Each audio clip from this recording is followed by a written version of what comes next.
Hello and welcome to happilyeducated.com. About 2.5 months ago, I gave birth to a beautiful baby boy named Daxton. And although my labor was fairly long and not particularly easy, we all survived, which is really all that matters. So I'm going to spare you the gory details, but I want to tell you a few things about what I learned from giving birth. Now, as is typical of me, I had read quite a bit about childbirth before attempting to do it myself. And the books that I found particularly helpful were those that encouraged me to think of childbirth as a safe, natural, and unscary process.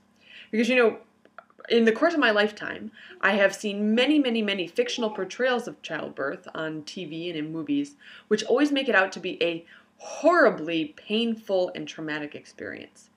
And in contrast, I had never seen a real birth until about a month before I was due, and that was just a few brief video clips during my childbirth class. So, I kind of believed that childbirth was by definition excruciatingly painful. However, two books that I read, Ina May Gaskin's Guide to Childbirth, I think it's called, and Marie Mongan's hypnobirthing book, both stated that childbirth doesn't have to be painful and can in fact even be pleasurable. Now, I would not exactly say that my childbirth experience was pleasurable. I mean, definitely it wasn't pleasurable.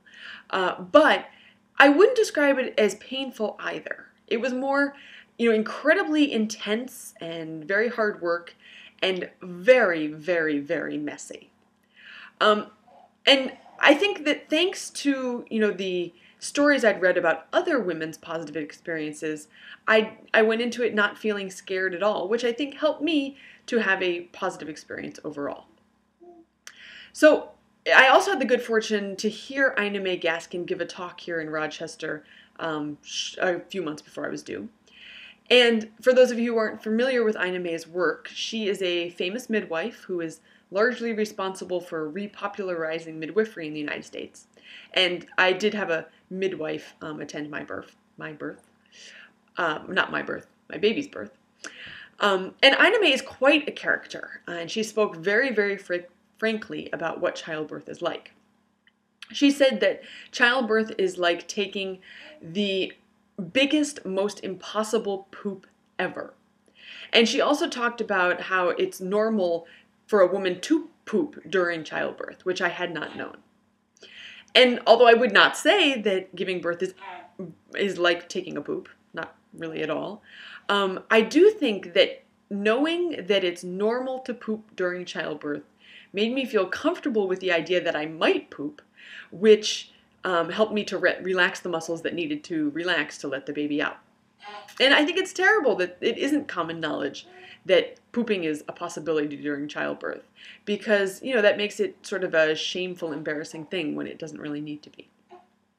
So on a completely separate note, I am very proud of myself for maintaining my manners while in labor.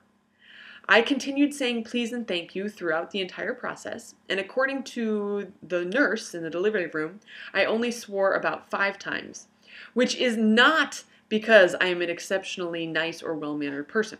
I mean, I've used some terribly undignified language in the privacy of my own home. However, my mother trained me well.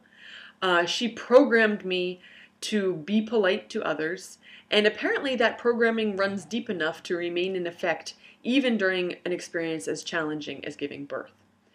And I think that being polite helped maintain a positive, low-stress vibe in the delivery room.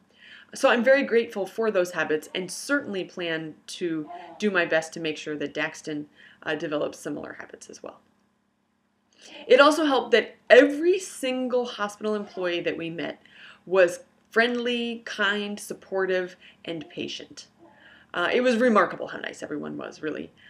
Even the cleaning ladies and the food service people seemed to genuinely care about helping us have a positive experience.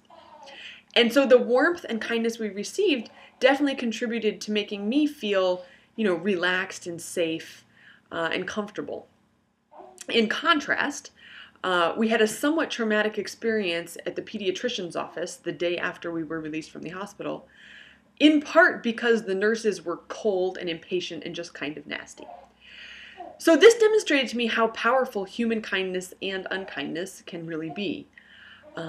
When one person approaches another with kindness, that typically elicits a positive response or a friendly response, which then starts this positive feedback loop. In other words, if I'm nice to you, you'll probably be nice to me, which will likely lead me to continue being nice to you, which will likely lead you to continue being nice to me, etc., etc., etc. So the moral of the story really is be nice, because it helps everyone to be nicer. So I'm starting to get comfortable with being a mom, and I submitted the final copy of my dissertation last week, which really is not the final copy, it's actually the second to last draft. But I don't have to work on it at all for now. So I plan to get back to blogging on a regular basis. My next post is going to be about the postpartum experience, and after that I'll be taking several posts to talk about my dissertation finally. So I think it turned out to be a fairly interesting project, so I hope you'll keep an eye out for that. And until then, happy learning.